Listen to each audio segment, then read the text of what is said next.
మహోన్నతుల దగ్గర తండ్రి, ప్రేమాస్వరూపిణేశ్వర ప్రభు మా కన్న తండ్రి, మా బంగారు తండ్రి, మీ పదాలకు సాష్టాంగపడి స్తోత్రం తెలుసుకుంటున్నాం. ఆది యందు వాక్యం ఉండెను, వాక్యం దేవుని యొద్ద ఉండెను, వాక్యం దేవుడై ఉండెను. మీ పరిశుద్ధ వాక్యాన్ని చెప్పే యోగ్యత అర్హత నాకు లేదు ప్రభు. దయతో నన్ను క్షమించండి, అర్హత లేకుండా మీ సన్నిధిలోకి వచ్చున్నాను. సిలువ చాటు నన్ను మరుగు చేయండి 100% తండ్రి. నా వల్ల ఎవరికి ఉపయోగం ఉండదు. నాలో ఉన్న మీ వల్ల ప్రపంచానికి ఉపయోగం తండ్రి. మీ శక్తితో బలంతో అగ్నిఅభిషేకంతో నింపి, మీ ఆత్మతో నింపి, మీ మాట ప్రభు నా నోట ఉంచి, మీ ప్రజలకు కావాల్సిన అమూల్యమైన సందేశాన్ని మీరే అందించమని, ఇరువైపులా మీరే ఆత్మకార్యం జరిగించమని, వినగల చెవులు, గ్రహింపగల హృదయం ప్రతి ఒక్కరికి దయచేయమని, శ్రద్ధగా వినే మనసు ప్రతి ఒక్కరికి అనుగ్రహించమని, ప్రేమాస్వరూపి మినిస్ట్రీస్ యొక్క మహాధినేతైన పరిశుద్ధాత్మ తండ్రి మా మధ్యలోకి రమ్మని ప్రేమపూర్వకంగా శిరస్సు వంచి ఆహ్వానించుకుంటున్నాం. మీరే మమ్మల్ని నడిపించి మహిమ పొందమని నదనేసే పరిశుద్ధమైన నామములో అడుగుతున్నాం పరమ తండ్రి, ఆమేన్. పరిశుద్ధ గ్రంథాలు తీసినట్లయితే ప్రతి ఒక్కరు చూడాలి. పరిశుద్ధ గ్రంథం తీసి లూకాసు వార్త 18వ అధ్యాయం 9 నుంచి 14 వచనాలు, 6 వచనాలు చూద్దాం. లూకాసు వార్త 18వ అధ్యాయం 9 నుంచి 14 వచనాలు. తామే నీతిమంతులమని తమ్ము నమ్ముకొని ఇతరులను తృణీకరించు కొందరితో ఆయన ఈ ఉపమానం చెప్పాను. ప్రార్థన చేయుటకై 2 మనుష్యులు దేవాలయంనకు వెళ్ళిరి. వారిలో ఒకడు పరిసయ్యుడు, ఒకడు సుంకరి. పరిసయ్యుడు నిలువబడి, దేవా, నేను చోరులను, అన్యాయస్తులను, వ్యభిచారులనైన ఇతర మనుష్యుల వలనైనను ఈ సుంకరి వలనైనను ఉండనందుకు మీకు కృతజ్ఞతాస్తుతులు చెల్లించుచున్నాను. వారమునకు 2 మారులు ఉపవాసం చేయుచు నా సంపాదన అంతటిలో 10వ వంతు చెల్లించుచున్నానని తనలో తాను ప్రార్థించుచుండెను. అయితే సుంకరి దూరంగా నిల్చుండి ఆకాశం వైపు కన్నులెత్తుటకైనను ధైర్యము చాలక రొమ్ము కొట్టుకొనుచు, దేవా, పాపినైన నన్ను కరుణించుమని పలికెను. అతనికంటే ఇతడు నీతిమంతుడుగా తీర్చబడి తన ఇంటికి వెళ్ళనని మీతో చెప్పుచున్నాను. తన్ను తాను హెచ్చించుకునివాడు తగ్గింపబడిననియు, తన్ను తాను తగ్గించుకునివాడు హెచ్చింపబడిననియు చెప్పెను. మనందరికీ బాగా తెలిసిన విషయం ఇది. ఈ ఉపమానం బాగా తెలుసు. ఎప్పటి నుంచో ఎన్నోసార్లు విన్న ఉపమానమే. ప్రపంచవ్యాప్తంగా క్రైస్తవులు ఉన్నారు. సార్వత్రిక సంఘం అంటారు. ప్రపంచవ్యాప్తంగా ఉన్న క్రైస్తవులందరినీ కలిపి సార్వత్రిక సంఘం అంటారు. అందరూ ప్రార్థన చేస్తారు. చిన్న ప్రార్థన, పెద్ద ప్రార్థన, మొత్తం మీద ప్రార్థన చేస్తారు. ఆడవాళ్ళు చేస్తారు, మగవాళ్ళు చేస్తారు, చిన్నవాళ్ళు చేస్తారు, పెద్దవాళ్ళు చేస్తారు. అందరూ అన్ని రకాల వాళ్ళు ప్రార్థన చేస్తారు. అంతేకాదు అనేక రకాల ప్రార్థనలు చేస్తారు. ఒకళ్ళు ఒక రకంగా స్టార్ట్ చేస్తారు, ఇంకొకరు ఇంకొక రకంగా స్టార్ట్ చేస్తారు. ఒకళ్ళు ఒక రకంగా ఎండింగ్ చేస్తారు ప్రార్థన, ఇంకొకరు ఇంకొక రకంగా ఎండింగ్ చేస్తారు. రకరకాల మనస్తత్వాలను బట్టి, రకరకాల వ్యక్తిత్వాలను బట్టి, రకరకాల అనుభవాలను బట్టి ప్రార్థన చేస్తూ ఉంటారు. ప్రార్థనలు అనేక రకాలుగా చేస్తూ ఉంటారు. అందరూ ఒకేలాగా చేయరు, అందరూ ఒకేలాగా ప్రార్థించరు, అందరూ ఒకేలాగా ప్రార్థనల అంశాలు ఉండవు. రకరకాల ప్రార్థనలు ఉంటాయి, రకరకాల ప్రార్థనల అంశాలు ఉంటాయి. కాబట్టి దేవాది దేవుడు మనకి ప్రార్థనకు సంబంధించి ఒక ఉపమానం చెప్పారు. ఈ ఉపమానం ద్వారా మనం ఏదో నేర్చుకోవాలని ఆయన ఉద్దేశం. ఆయన మనకు చెప్పి పరిశుద్ధ గ్రంథంలో రాయించారు అంటే ఏదో నేర్పించాలని, ఏదో మనకి పాఠం నేర్పించాలని ఆయన ఉద్దేశం. చూద్దాం జాగ్రత్తగా. ఈ ఉపమానం ద్వారా చాలా నేర్చుకోవచ్చు. నువ్వు అనుకుంటావు ఫస్ట్ ఇది తెలిసిందేగా, దీంట్లో ఏముంటుందిలే అని. ముందుకెళ్తే తెలుస్తుంది ఏముంటుందో అని. చాలా జాగ్రత్తగా వినాల్సిందిగా ప్రభువు పేరిట మిమ్మల్ని వేడుకుంటున్నాను. ప్రార్థన చేయుటకై 2 మనుష్యులు దేవాలయమునకు వెళ్ళిరి. ఊహించుకోండి దయచేసి. ఒక దేవాలయం ఉంది.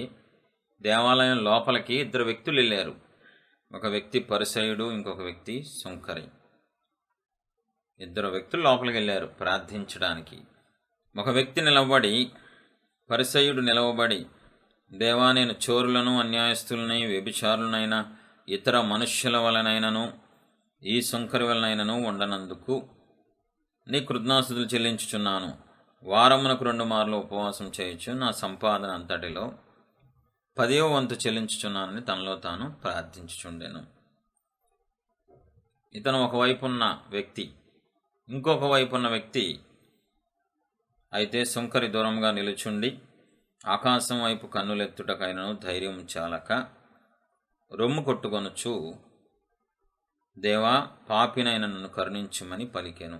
రెండో వైపు ఉన్న వ్యక్తి కూడా ప్రార్థించాడు. ఇద్దరు ప్రార్థనలు చేశారు.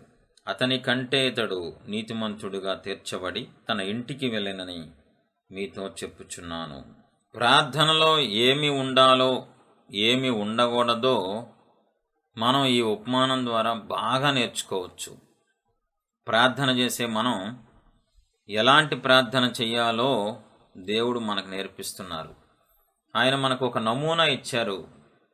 ప్రార్థన ఆలకించేది ఆయన కాబట్టి ఆయనకిష్టమైన ప్రార్థన చేస్తే అద్భుతంగా ఉంటుంది.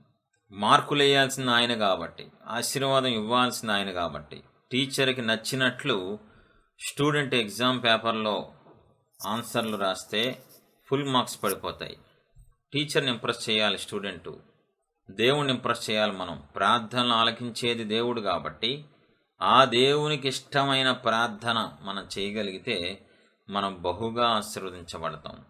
అయితే ఇప్పుడు ఆ దేవుడే ఒకవేళ నమూనా లేకపోతే మన ఇష్టం వచ్చినట్టు చేసుకోవచ్చు. కానీ స్పష్టంగా బైబిల్లో ప్రార్థనలో ఎలా చేయాలి, ఎలా చేయకూడదు, భక్తులు ఎలాంటి ప్రార్థనలు చేశారో 66 పుస్తకాల్లో చక్కగా ఉంది మన కోసం. కాబట్టి దేవుడు ఏం కోరుకుంటున్నారో మనకి క్లారిటీగా తెలుస్తుంది ఈ ఉపమానం ద్వారా. ఎందుకంటే ఆయనే చెప్పారు కాబట్టి. దేవుడు కాకుండా ఇంకెవరో చెప్పి దేవదూతో ఏ మనిషి చెప్తే అది వేరు. కానీ డైరెక్ట్గా ప్రార్థనలు ఆలకించే దేవుడే ఒక మంచి ఉపమానం మన ముందు పెట్టారు, మనం నేర్చుకోవాలని, మనం సరి చేసుకోవాలని.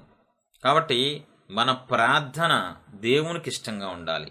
నీకు ఇష్టంగా ఉందా, పక్కన వాళ్ళకి ఇష్టంగా ఉందా, వినే నీ కుటుంబ సభ్యులకి ఇష్టంగా ఉందా, కరెక్ట్గా ఉందా, అది కాదు కావాల్సింది. నీ ప్రార్థన దేవుడు అంగీకరించాలి. నీ ప్రార్థన దేవుడు మెచ్చుకోవాలి. నీ ప్రార్థన దేవుడు మనసుకి నచ్చాలి. అది మనం జాగ్రత్తగా కాపాడుకోవాలి. చాలామంది ఈ విషయాన్ని పట్టించుకోరు. బాగా చేశాను ప్రార్థన, సూపరా అంటే ఎవరిని అడుగుతున్నావు నువ్వు? మనుషులను అడుగుతున్నావు, పక్కన వాళ్ళని అడుగుతున్నావు. చర్చిలో కూర్చుని ప్రార్థన చేస్తే చర్చిలో పక్కన వాళ్ళని అడుగుతావు, ఇంట్లో కూర్చుని చేస్తే ఇంట్లో పక్కన వాళ్ళని అడుగుతావు. అంటే వాళ్ళ నీకు ప్రార్థన ఆశీర్వాదం ఇచ్చేది వాళ్ళ, రిజల్ట్ ఇచ్చేది వాళ్ళ, జవాబు ఇచ్చేది వాళ్ళ.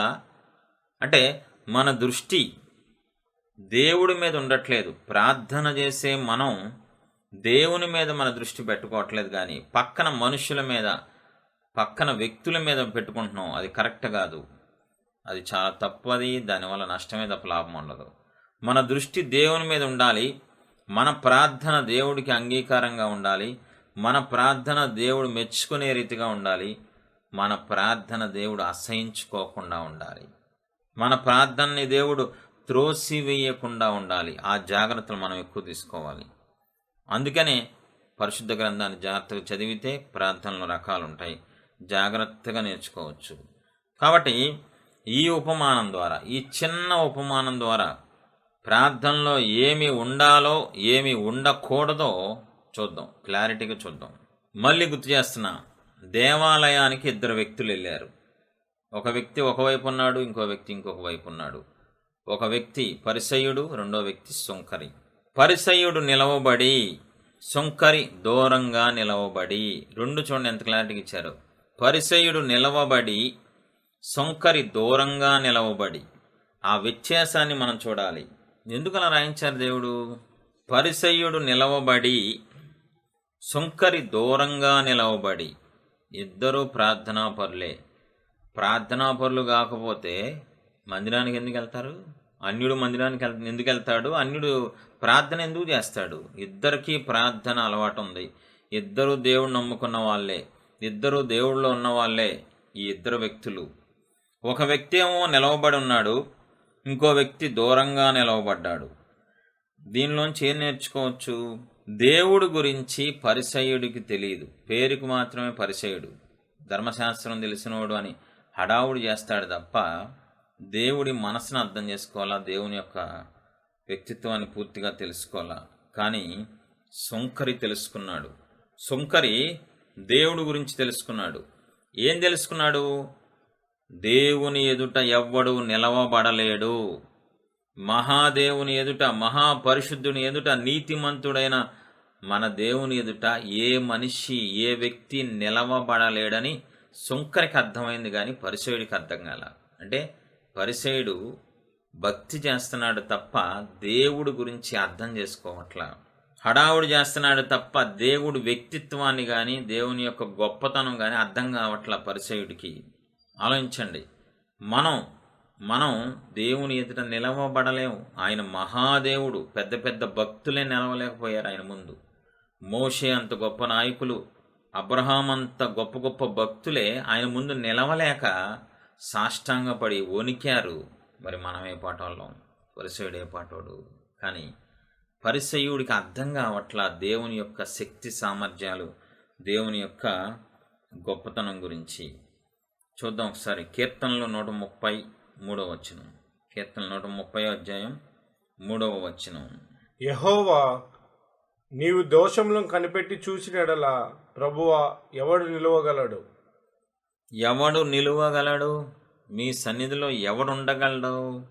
పరలోకంలో నిత్యము ఉండే దేవదూతలే దేవుని యొక్క ప్రసన్నతను, దేవుని యొక్క మహిమను చూడలేకపోతున్నారు. పరిశుద్ధులైన వాళ్ళే, పరిశుద్ధ దేవదూతలే దేవుని ముఖాన్ని చూడలేక, దేవుని సింహాసనాన్ని డైరెక్ట్గా చూడలేక రెండు రెక్కలతో కళ్ళు కప్పుకుంటున్నాయి దేవదూతలు. అటువంటిది జన్మతః కర్మతః మనం పాపులం. మరి మనం పరిశుద్ధుని ఎదుట ఎలా నిలవబడగలం? ఆ విషయం సుంకరి గమనించాడు. సుంకరి తెలుసుకున్నాడు, కానీ పరిసయుడు తెలుసుకోలేకపోయాడు. నేనేదో చేస్తున్నాను కదా భక్తి అని విర్రవీగి నుంచున్నాడు దేవుని ఎదుట మందిరంలో. కానీ సుంకరికి తెలుసు దేవుడు ఎంత గొప్ప దేవుడో, ఎంత పరిశుద్ధుడో. పరిసయుడు దాన్ని గమనించలేకపోతున్నాడు. ఈరోజు పరిసయులు లాంటి వాళ్ళు ఎక్కువ మంది అయిపోయారు ప్రపంచవ్యాప్తంగా. సుంకర్ లాంటి వాళ్ళు తక్కువయ్యారు, పరిసయులు లాంటి వాళ్ళు ఎక్కువైపోయి దేవుని ఎదుట ఏ తప్పు చేయనట్లు, ఏ పాపము చేయనట్లు, ఎక్కడ పొరపాటే లేనట్లు రొమ్ము గుద్దుకొని విర్రవీగి నుంచుంటున్నారు దేవుని ఎదుట ప్రార్థనలో. ఎంతవరకు కరెక్ట్ ఆలోచించుకోండి ఒకసారి. అజ్ఞానం అనాలా, మూర్ఖత్వం అనాలా, అమాయకత్వం అనాలా? ఫస్ట్ దేవుడు ఎవరో తెలుసుకోండి. మన దేవుడు, మనం సేవిస్తున్న దేవుడు ఎంత గొప్ప దేవుడో, ఎంత పరిశుద్ధ దేవుడో, ఆయన యొక్క నీతి ఎలా ఉంటుందో పూర్తిగా తెలుసుకొని అప్పుడు ప్రార్థన చేయటం మొదలుపెట్టండి. రిజల్ట్ సరిగ్గా రాదు. ఈరోజు సరిగ్గా దేవుడి గురించి ఎవ్వరికీ తెలియదు. దేవుని మహిమ తెలియదు, దేవుని శక్తి తెలియదు, దేవుని పరిశుద్ధత తెలియదు, దేవుడి మనస్సు తెలియదు, ఏం తెలియదు. ఇష్టం వచ్చినట్టు ప్రార్థన చేస్తారు, ఏది పడితే అది అడిగేస్తారు, ఏది పడితే అది చేసేస్తారు, ఎలా పడితే అలాగా ప్రార్థనలో. ఇంకా ఇష్టం. ఒక మనిషితో మాట్లాడిన దానికంటే దారుణంగా మాట్లాడతారు దేవుడితో ప్రార్థనలో. చూడండి ఎంత గొప్ప వ్యత్యాసం ఇక్కడ ఉందండి. ఇద్దరు దేవాలయానికి వెళ్ళారు, ఇద్దరు దేవుడికి ప్రార్థన చేయడానికి, దేవుని సన్నిధిలో ప్రార్థన చేసుకుంటానికే వెళ్ళారు. కానీ నిలవబడటంలో కూడా ఎంత తేడా ఉందో చూసారా? ఇంకా ప్రార్థన మొదలు పెట్టకముందే సుంకరి సెటరేట్ అయిపోతున్నాడు, జాగ్రత్త పడుతున్నాడు. ఫస్ట్ స్టెప్ అయిపోయింది. పరిసయుడు నిలవబడి, పరిసయుడికి దేవుడి గురించి అర్థం కాక అలా నిలవబడ్డాడు. సుంకరికి అర్థమైంది కాబట్టి దూరంగా నిలవబడ్డాడు. బాబోయ్, దేవుని ఎదుట నేను నిలవబడలేను, దేవుని ఎదుట నా నీతి మురికి గుడ్డ లాంటిది, నా క్రియలు అసహ్యంగా ఉంటాయి. ఒకవేళ మనుష్యులకి నేను నచ్చుతానేమో, నాకు నేను నచ్చుతానేమో, కానీ దేవుని ఎదుట, మహాదేవుని ఎదుట, పరిశుద్ధ దేవుని ఎదుట, మహాభేకరమైన దేవుని ఎదుట నేను నిలవలేనని చెప్పి భయంతో వణుకుతూ దూరంగా నిలుచున్నాడు. ప్రార్థనాపరుడే, అనుభవం ఉన్నవాడే, కానీ బాగా తెలుసుకున్న వ్యక్తి, దేవుని గురించి ఎరిగిన వ్యక్తి. ఇది అయిపోయింది. రెండో స్టెప్కి వెళ్దాం. పరిసయుడు స్తుతించి గణపరుస్తున్నాడు, కృతజ్ఞతాస్తుతులు చెల్లిస్తున్నాడు. ఎలా చెల్లిస్తున్నాడో చూద్దాం.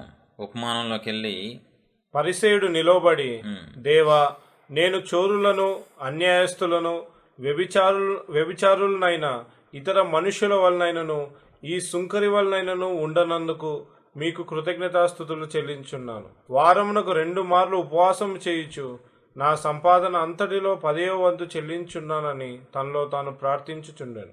కృతజ్ఞతాస్తుతులు చెల్లిస్తున్నాడంట పరిసయ్యుడు. అయ్యగారు దేవునికి మళ్ళీ దాంట్లో ఒక క్రమం, ప్రార్థనలో స్తుతులు చెల్లించటం. అయితే ఎలాగా? అయ్యా కళ్ళు మూసుకొని ఇగో ఈ సొంకరిలాగా పక్కనున్న ఈ నీచ్ కమీనేగాడిలాగా నేను లేను, కాబట్టి మీకు కృతజ్ఞతాస్తుతులు. దేవుడు మనస్సు చదివినోడైతే అంత దారుణంగా, అంత అసహ్యంగా స్తుతులు చెల్లిస్తాడా? అంటే ఈ పరిసయ్యుడికి అసలు దేవుడు వ్యక్తిత్వం తెలియదండి, దేవునితో సహవాసం లేదు, దేవుడు మనసును ఎరగలేదు, దేవుడి గురించి ఏమీ తెలియదు కాబట్టి పిచ్చ పిచ్చ మాటలు మాట్లాడుతున్నాడు ప్రార్థనలో, పిచ్చ పిచ్చగా ప్రేలాపిస్తున్నాడు. ఎంత అసహ్యంగా ఉందండి మనకే వినటానికి ఇంత అసహ్యంగా ఉందంటే దేవుడికి ఇంకెంత అసహ్యంగా ఉంటుందో. వింటున్న మనకి, అల్పులమైన మనకే చాలా చండాలంగాను, నీచంగా, అసహ్యంగా ఉంది పరిసయ్యుడు ప్రార్థన. అయ్యా నేను చోరులాగా లేను, వ్యభిచారులాగా లేను, దొంగల్లాగా లేను, నేను కూనికోరులాగా లేను, చివరికి ఈ పక్కన ఉన్నాడు చూసావా ఈ సొంకర వల్ల నేను లేను. అది ఒక ప్రార్థన. దాన్ని మళ్ళీ కృతజ్ఞతాస్తుతులు చెల్లిస్తారా? దాన్ని అలా చేస్తారా? కృతజ్ఞతాస్తుతులు అంటే ఏంటండి? దేవుడు మనకిచ్చిన వాటిని బట్టి తగ్గించుకొని కృతజ్ఞత కలిగి చెల్లించే వాటిని కృతజ్ఞతాస్తుతులు అంటారు. అయ్యా నాకు ఈ కృప ఇచ్చారు, నాకు ఆరోగ్యం ఇచ్చారు, కుటుంబాన్ని ఇచ్చారు, మంచి పిల్లల్ని ఇచ్చారు, ఉద్యోగం ఇచ్చారయ్యా, మీ రుణం తీర్చుకోలేనయ్యా, మిమ్మల్ని ఎప్పటికీ మర్చిపోలేను. ఈ కృతజ్ఞతాస్తుతులు ఇలా ఉంటాయి. మీరు నన్ను ఆపదలో ఆదుకున్నారయ్యా, రక్షించారయ్యా, తప్పించారయ్యా, విడిపించారయ్యా, మీరే లేకపోతే నా బ్రతికి ఏమైపోయేదయ్యా. ఇలా ఉంటాయి మామూలుగా కృతజ్ఞతాస్తుతులు. మనోడు భయంకరంగా చెప్తున్నాడు, నేను దొంగల్లాగా లేను, నేను వ్యభిచారిలాగా లేను, నేను విగ్రహారాధకుల్లాగా లేను. ఇదేం కృతజ్ఞతాస్తుతులు? ఇంతేనండి, అప్పటిష్టం వాడిది. ఆ దేవుడు కనబడరు కదా, ఒకవేళ కనబడి ఉంటే గోప ఫేట్ పైన కొట్టేస్తారు ప్రార్థన చేసే వాళ్ళని, ఇలాంటి ప్రార్థన చేసే వాళ్ళందరినీ. ఆ అవకాశం లేదు కాబట్టి బతికిపోతున్నారు. ఇంకా ఇంతే, ఎవడిష్టం వచ్చినట్టు ఆడు, ఎవడికి నచ్చినట్టు వాడు, ఎవరికి ఏది అనిపిస్తే అది చేసేయడమే ప్రార్థనలో. అయ్యో దేవుడు నా ప్రార్థన ఆలకించాలి, దేవుడికి నా ప్రార్థన నచ్చాలి, ఆయన మనసుకి నచ్చినట్లు నేను మాట్లాడాలి, ఆయన మనసుకి నచ్చినట్లు నేను ప్రార్థన చేయాలని ఎంతమందికి ఉంది? సేమ్ ఇలాగే పరిసయ్యుల్లాగానే ఉన్నారు. ఏ విషయంలో కృతజ్ఞతాస్తుతులు చెల్లించాలో తెలియదు, ఎలా చెల్లించాలో తెలియదు, ఏం తెలియదండి. ఇష్టం వచ్చినట్టు ప్రార్థనలు చేస్తారు. అంత దారుణంగా ఎవడు కృతజ్ఞతాస్తుతులు చెల్లించరండి. దుర్మార్గుడు కాబట్టి, నీచుడు కాబట్టి చెల్లిస్తున్నాడు అంత నీచంగా, అసహ్యంగా. ఏం కనబడుతుంది? గర్వం కనబడుతుంది, స్వనీతి కనబడుతుంది, హెచ్చింపు కనబడుతుంది. ప్రార్థనలో వేరే వాళ్ళ గురించి ఎత్తడం ఏంటండి? వేరే వాళ్ళ లోపాలు, వేరే వాళ్ళ తక్కువ స్థితి గురించి మాట్లాడటం ఏంటి ప్రార్థనలో? అసలు తన గురించి చెప్పుకోవాలి, తన కుటుంబం గురించి స్తుతులు చెల్లించాలి, తనకిచ్చిన మేలు, తను పొందుకున్న మేలులు బట్టి దేవుని స్తుతించాలి. కానీ వేరే వాళ్ళని కంపేర్ చేస్తూ స్తుతించడం ఏంటండి? ఏది పడితే అదేనా? ఒక భయం లేదా దేవుడంటే? ఒక గౌరవం లేదా? ఒక విధేయత లేదా? ఏమీ లేదండి. అక్కడ పరిసయ్యుడుగా అలాగే ఉన్నారు. ఈరోజు చాలామంది క్రైస్తవులు కూడా ఇలాగే ఉన్నారండి. చాలామంది ఇలాగే ఉన్నారు. ప్రార్థనలో తగ్గించుకొని కన్నీటితో, అయ్యా కోట్ల మందికి లేని రక్షణ నాకు ఇచ్చారయ్యా, నన్ను పోషిస్తున్నారయ్యా, నన్ను ప్రేమిస్తున్నారయ్యా, నాలాంటి చెడిపోయిన దాన్ని మీ సన్నిధిలో కూర్చోబెట్టుకొని ఇచ్చారయ్యా, ఎంతగా స్తుతించవచ్చు, ఎన్ని విషయాల్లో స్తుతించవచ్చు. ఇంత దారుణంగా స్తుతించకూడదండి. లోతుగా ఆలోచిద్దాం. ఏమంటున్నాడు పరిసయ్యుడు? నేను చోరుల వలె, వ్యభిచారుల వలె, ఎవరో వలె నేను లేను. ఓకే, మంచిదే. నిజంగా పరిసయ్యుడు గురించి ఆలోచిద్దాం. పరిసయ్యుడు వ్యభిచారి కాదు, సూపరో, దొంగతనాలు చేయడు, అన్యాయం చేయడు, సూపర్ అండి. అప్పుడు ఎలా స్తుతించాలి? కీర్తనలు 4:1, నా నీతికి ఆధారమగు దేవా, నేను మొరపెట్టునప్పుడు నాకు ఉత్తరమేము. చూడండి ఎంత స్పష్టంగా, ఎంత బాగుంది ఈ మాట. నా నీతికి ఆధారమగు దేవా, నేను ఒకవేళ నీతిగా ఉంటే, సమాజంలో వ్యక్తిగతంగా ఒకవేళ నీతిగా ఉంటే దానికి మూలం ఎవరో తెలుసా? మీరే ప్రభువా. నీతివంతుడైన మీ ద్వారా నీతిగా ఉండటం నేర్చుకున్నా నేను. పరిశుద్ధుడైన మీ ద్వారా పరిశుద్ధత నేర్చుకున్నా నేను. నన్ను సృష్టించింది మీరు, నన్ను నిర్మించింది మీరు, నాకు నేర్పించింది మీరు. కాబట్టి నేను మిమ్మల్ని స్తుతిస్తాను, ఘనపరుస్తాను. అలా చెప్పాలి. ఎవరు రాశారు ఈ కీర్తన?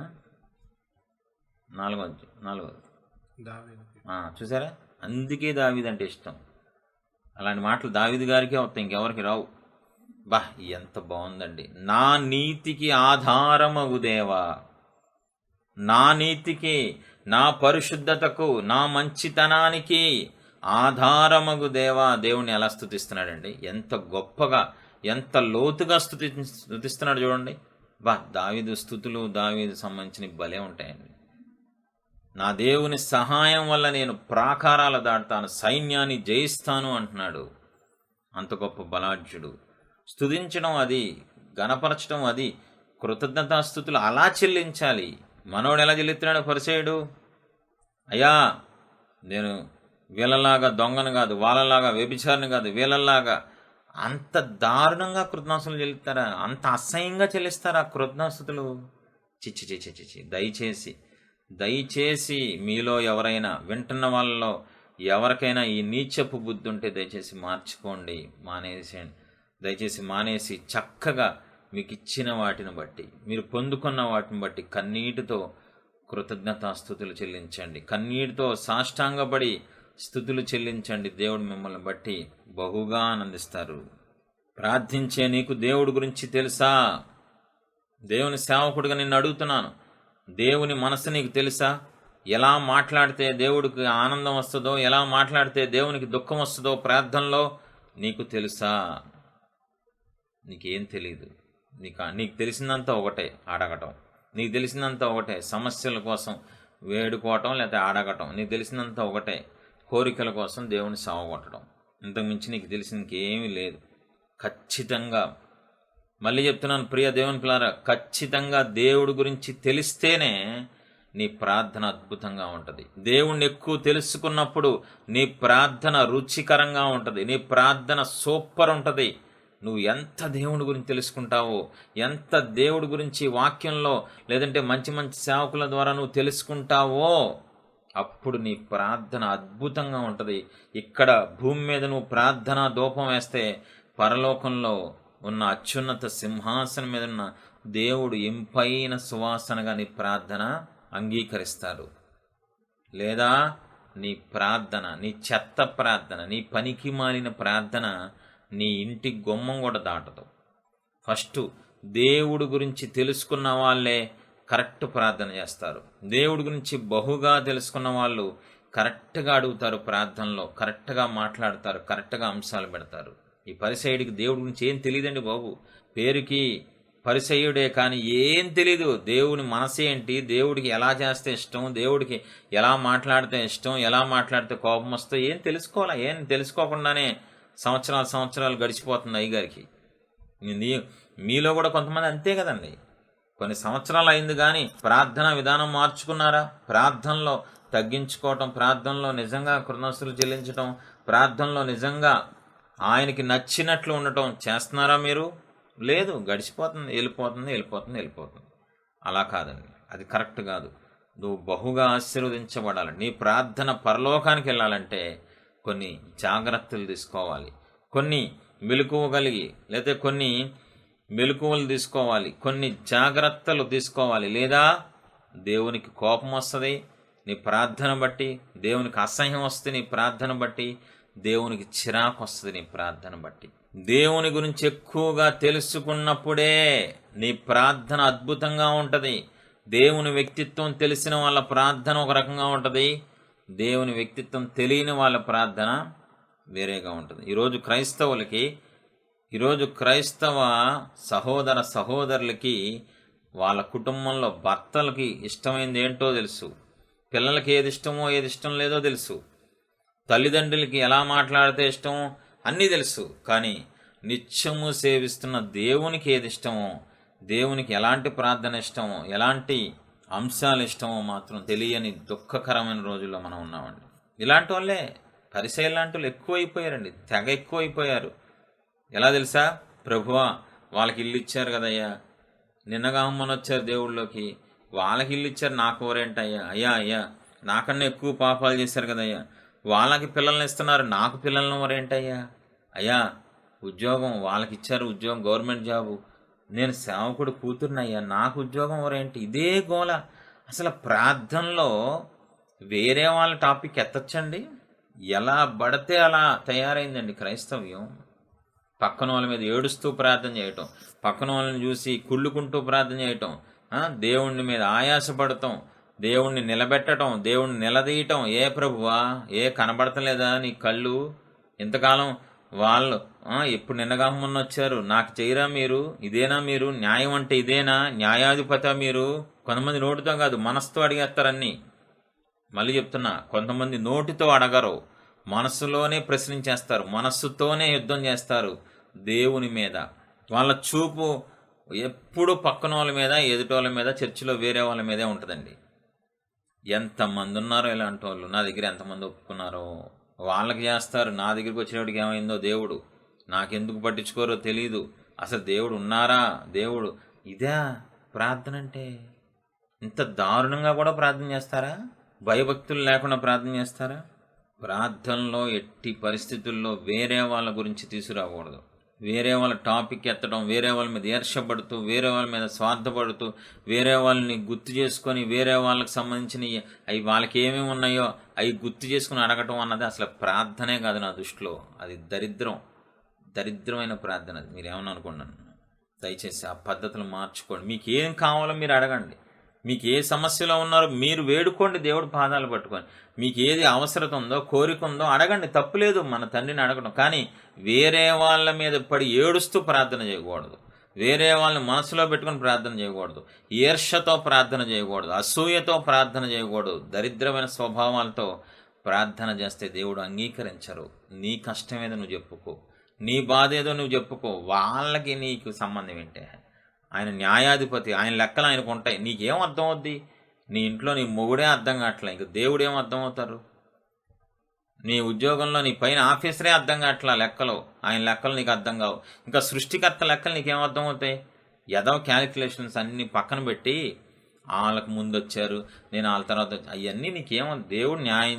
దేవుడు న్యాయంగానే ఉంటారు, ఆయన అన్యాయస్తుడు కాదు, ఆయన ఎప్పుడూ న్యాయం తప్పరు, ఆయనకి అన్యాయం అంటే ఏంటో తెలియదు.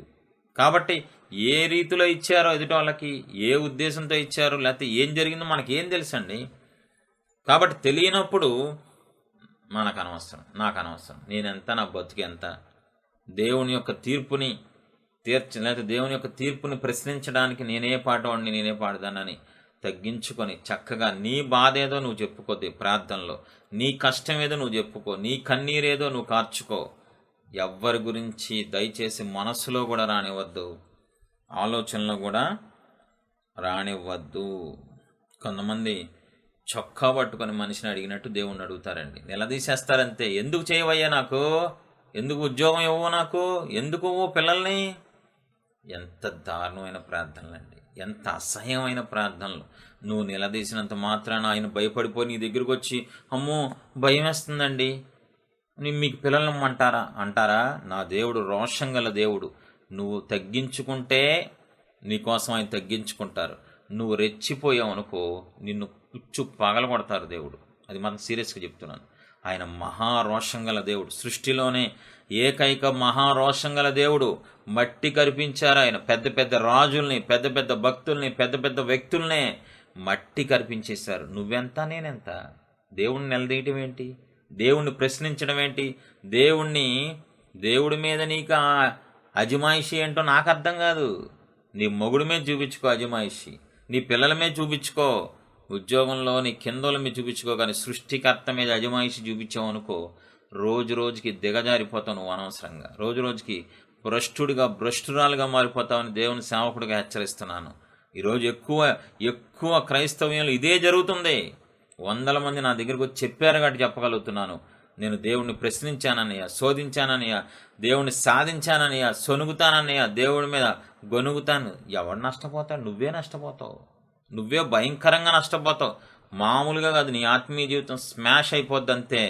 దయచేసి ఆ స్వభావాలుంటే ఈరోజే, ఈ క్షణమే ఈ వాక్యం ద్వారా మార్చుకోవాల్సిందిగా మిమ్మల్ని వేడుకుంటున్నాను. తప్పండి. దేవుడికితో మనకు అవసరం, కానీ దేవునితో మనకు అవసరం. దేవుడికి ఏం అవసరం లేదు మనతో. మనలాంటి వాళ్ళు బొచ్చుడు మంది ఉఫ్ అని పొమ్మంటారు అంతే. దయచేసి మన అవసరాన్ని మనం డిమాండ్ చేయకూడదు. మన అవసరం కాబట్టి జీవితాంతం మనకే అవసరం దేవునితో.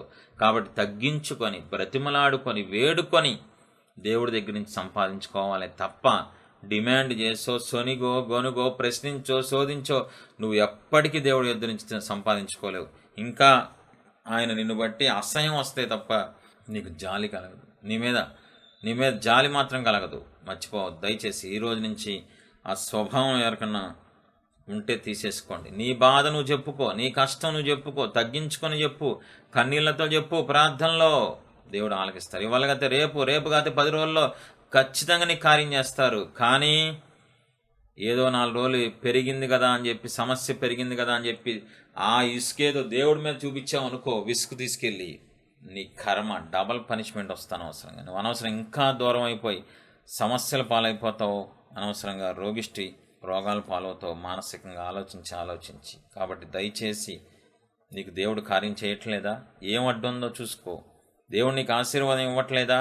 ఏ పాపం అడ్డుగా ఉందో చూసుకో. దేవుడు నీకు పిల్లలు ఇవ్వట్లేదా? ఏ శాపం అడ్డుగా ఉందో చూసుకో. ఏమండి, ప్రాణం పెట్టిన తండ్రి మనల్ని ఆశీర్వదించకుండా ఎవరిని ఆశీర్వదిస్తే? దేవుడికి ఎవరున్నారు? మనం తప్ప. ఆలోచించండి ఒకసారి. నీకు నాకు ఇవ్వకుండా ఇంకెవరికి ఇస్తారండి? సమస్తాన్ని ఎందుకు అనుగ్రహించడు అని వాక్యంలో లేదా? తన సొంత కుమారుణ్ణి మన కోసం అనుగ్రహించిన దేవుడు సమస్తాన్ని ఎందుకు అనుగ్రహించడు అని వాక్యంలో ఉంది. కాబట్టి ఏదో అడ్డుపడుతుంది, ఏ పాపం అడ్డుపడుతుంది, ఏ శాపం అడ్డుపడుతుంది. అది దేవుని పాదాల దగ్గర తెలుసుకొని, అయ్యా ఏం అడ్డుపడుతుంది బయలుపరచమంటే దేవుడు ఖచ్చితంగా బయలుపరుస్తారు. అలా సంపాదించుకోవాలి దేవుడి దగ్గర నుంచి. అంతేగాని ఇష్టం వచ్చినట్టు ప్రార్థనలు చేయకూడదు. మనకు నచ్చినట్లు చేయడానికి ఆయన మనిషి కాదు, మహారోషంగల దేవుడు ఆయన. పరిసేయుడు కనపరుస్తున్నాడు ఎలాగా? కృతజ్ఞతాస్తుతులు చెల్లించి. ఎలాగా? చండాలంగా. సుంకర ఎలా కనపరుస్తున్నాడో చూద్దాం. సేమ్ నిలవబడి.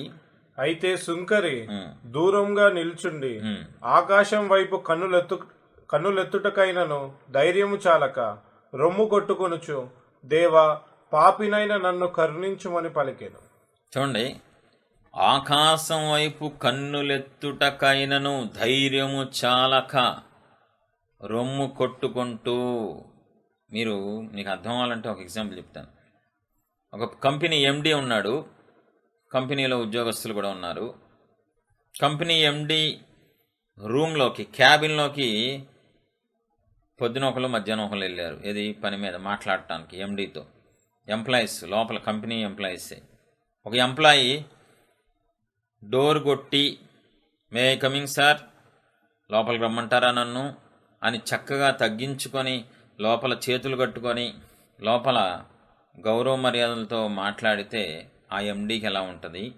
ఇంకో వ్యక్తి తలుపు కొట్టకుండానే లోపలికి వెళ్ళిపోయి, మన ఎండిఏగా, రోజు చూసే ఎండిఏ కదా, పొద్దున్నేసి నుంచి మన ముందు నుంచి వెళ్తాడు, మనతో మాట్లాడే ఎండిఏ కదా అని డోర్ తీసేసుకుని లోపలికి వెళ్ళిపోయి చేతులు కట్టుకోకుండా మామూలుగా మాట్లాడి వెళ్ళిపోతే ఈ వ్యక్తిని బట్టి ఎండి ఎలా ఫీల్ అవుతాడు ఆలోచించండి ఒకసారి. ఆయన కంపెనీ మొత్తానికి ఎండి కాబట్టి ఆయన ఒక అందరికంటే పెద్ద వ్యక్తి, అందరికంటే హై పొజిషన్లో ఉన్నాడు, ఎంప్లాయీస్కి శాలరీస్ ఇస్తున్నాడు. కృతజ్ఞత కలిగి మొదటి వ్యక్తి తగ్గించుకొని, డోరు కొట్టి, చేతులు కట్టుకొని, తలదించుకొని చక్కగా మాట్లాడినప్పుడు ఎండీకి విలువ పెరిగిద్ది, ఎండీ యొక్క స్థానం పెరిగిద్ది మిగతా వాళ్ళ ముందు, లేదంటే తనకి.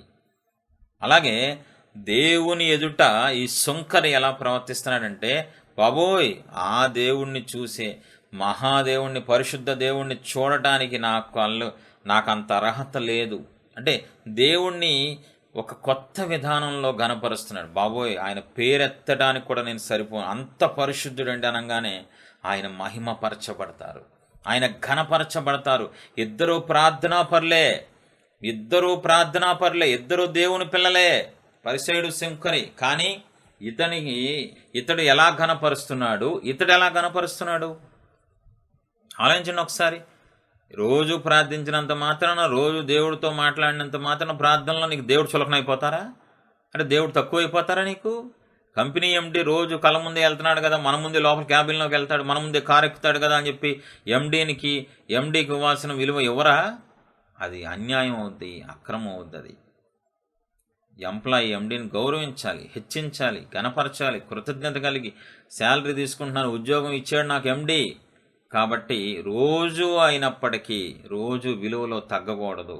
దేవుడు రోజు దేవుళ్ళలో ఉన్నాం కదా, బైబిల్ చదువుతున్నాం కదా, సంవత్సరాలు అయిపోయింది కదా అని చెప్పి దేవుడిని గణపరచడంలో తగ్గిపోతామా? దేవుడిని ఎలా పడితే అలా గణపరుస్తామా? ఎలా పడితే అలా మహింపరుస్తామా? నీచంగా ప్రవర్తిస్తామా? తప్పు కదా అది. ఈ సుంకరు చూసారా, దేవుణ్ణి చూడటానికి కనీసం పరలోకం, ఆకాశంలో పరలోకం ఉంటుంది, మూడో ఆకాశంలో. ఆయన దేవుడు ఆకాశంలో ఉంటారు. ఆకాశమందు ఆసీనుడై ఉన్న దేవా అని ఉంటుంది. కాబట్టి ఆకాశంలో ఉన్న దేవుణ్ణి చూడటానికి అంటలా, ఆకాశం వైపు కన్నులెత్తుటకైనను ఇంకా తగ్గించుకొని దేవుణ్ణి హెచ్చించేస్తున్నాడండి. ఇంకా దేవుడు మురిసిపోతారు ఆ క్షణంలో సుంకర్ని చూసి. నా పరిశుద్ధత, నా మహిమను, నన్ను ఘనపరుస్తున్నాడు నా కుమారుడని పండగ చేసుకుంటారు సుంకర్ని బట్టి. నువ్వు ఎలా ఘనపరుస్తున్నావు, ఎలా హెచ్చిస్తున్నావు? కొంతమంది నీచ్ కమ్మీనేగాళ్ళు ఉంటారు. నువ్వు అని పిలుస్తారు సృష్టికర్తను పట్టుకొని, అతను అని పిలుస్తారు, డూ అని పిలుస్తారు. వీళ్ళందరినీ ఏం చెయ్యాలో నాకు అర్థం కాదు. మహాదేవుడు, పరమ తండ్రి, సర్వసృష్టికర్త, భూమిని నా పాదపీఠం, ఆకాశం నా సింహాసనం చెప్పిన అంత గొప్ప దేవుణ్ణి పట్టుకొని దేవుడు చెప్పాడు, చేశాడు, చెందాడు, నాకు వాగ్దానం ఇచ్చాడు దేవుడు. ఎంత కఠినంగా ఉంటుందండి. గౌరవం లేని తత్వం, ప్రేమ లేని తత్వం, దుర్మార్గులండి వీళ్ళందరూ. ఎంత బాధగా ఉంటుందండి వినటానికి. నాకే ఇంత బాధగా ఉంటే దేవుడికి ఇంకెంత బాధగా ఉంటుంది. లోకంలో మనుషుల్ని గౌరవించి సృష్టికర్తని గౌరవించకపోతే ఎంత అసహ్యంగా ఉంటుందండి. మలాకీ గ్రంథంలో దేవుడు అడుగుతున్నారు, ఏమని? నేను తండ్రినైతే నాకు రావాల్సిన ఘనత ఏమాయను? నేను నిజంగా మీ పరలోకపు తండ్రినైతే నన్ను ఘనపరిచే వాళ్ళు ఎవరున్నారు? ఎలా పడితే అలా పదాలు, నువ్వు అంటారు. నువ్వు ఎందుకు చేయవు? నువ్వు యేసయ్యను పట్టుకొని, సృష్టికర్తను పట్టుకొని, దేవుణ్ణి పట్టుకొని ప్రార్థనలో నువ్వు అంటారు, అతను అంటారు. మాట్లాడేటప్పుడు అబ్బో డూ అంటారు, ఇష్టం వచ్చినట్టు మాట్లాడతారు. కానీ సుంకరు చూసారా ఎంత ఘనపరుస్తున్నాడో. సుంకరి ప్రార్థన చేస్తే నా సావిరంగా పరలోకంలో దేవదూతలతో రెడీగా ఉంటారు. దేవుడు రండి అందరు రండి, గాబ్రియేలు మిఖాయేలు చూడండి, నా కుమారుడు చూడే నన్ను ఎంత ఘనపరుస్తున్నాడు, ఎంత హెచ్చిస్తున్నారో ఆలోచించండి. ఒక మనిషి, ఒక ఎండి, రోజు కనబడే ఎంప్లాయీ, రోజు తన ఎదురుగుండా ఆఫీసులో చేసే ఎంప్లాయీ వచ్చి తగ్గించుకుంటున్నప్పుడు, ఆ ఎండీని హెచ్చించినప్పుడు ఎండీ ఆనందానికి అవధులుండవు. ఇతడు ఏంటి ఎంత తగ్గించుకుంటాడు నా ముందు, నా పోస్ట్కి ఎంత విలువిస్తున్నాడు, నా క్యాబిన్ రావటానికి ఎంతగా తలుపు కొట్టి మరి నేను చెప్పినా కూడా జాగ్రత్తగా తలుపు కొట్టి వస్తాడని మురిసిపోతాడంతే. దేవుడు కూడా మురిసిపోతాడు సుంకర్ని చూసి. నా పరిశుద్ధతకి, నా స్థితికి, నా స్థానానికి, నా సింహాసనానికి విలువిస్తున్నాడు. పరిసయుడేమో ఇష్టం వచ్చినట్టు గణపరుస్తున్నాడు. సుంకరి ఎంతగా గణపరుస్తున్నాడు, నాకు అసలు చెప్తుంటే హృదయం ఉప్పొంగిపోతుంది. ఆకాశం వైపు కన్నులెత్తుటకైనను. సుంకరెవరో తెలుసు, దేవుడెవరో తెలుసు. మళ్ళీ చెప్తున్నాను, సుంకరికి తనెవరో తనకు తెలుసు, తను ఎంత పాపో తనకు తెలుసు, తను ఎంత బలహీనుడో తనకు తెలుసు. దేవుడు ఎంత బలవంతుడో, దేవుడు ఎంత పరిశుద్ధుడో, దేవుడు ఎంత గొప్పడో సుంకరికి తెలుసు. అందుకే అంత తగ్గించుకుంటున్నాడు. ఈరోజు నీ గురించి నీకు తెలుసా? నువ్వెంత చండాలపు వాడువో, చండాలపు దానవో నీకు తెలుసా? దేవుడు ఎంత గొప్ప దేవుడో, ఎంత మహాదేవుడో, ఎంత గొప్ప దేవుడో తెలుసా? ఆలోచించండి ఒకసారి. ఎవరితో ఇష్టం వచ్చినట్టు మాట్లాడేది ప్రార్థనలో? దేవుడితోనా పిచ్చ మాటలు మాట్లాడేది? దేవుడితోనా? ఇతను నిలబడే తీరు ఎలా ఉంది? పరిసయుడు నిలబడే తీరు, సుంకరు నిలబడే తీరు ఎలా ఉంది దేవాలయంలో? పరిసయుడు గణపరిచే విధానం ఎలా ఉంది? సుంకరి గణపరిచే విధానం ఎలా ఉంది, రెండు కంపేర్ చేసి చూసుకోండి. అందుకని ఇద్దరిని పెట్టి ఏది ఉండాలో ప్రార్థనలో, ఏది ఉండకూడదో ప్రార్థనలో మనకు నేర్పిస్తున్నారు దేవుడు.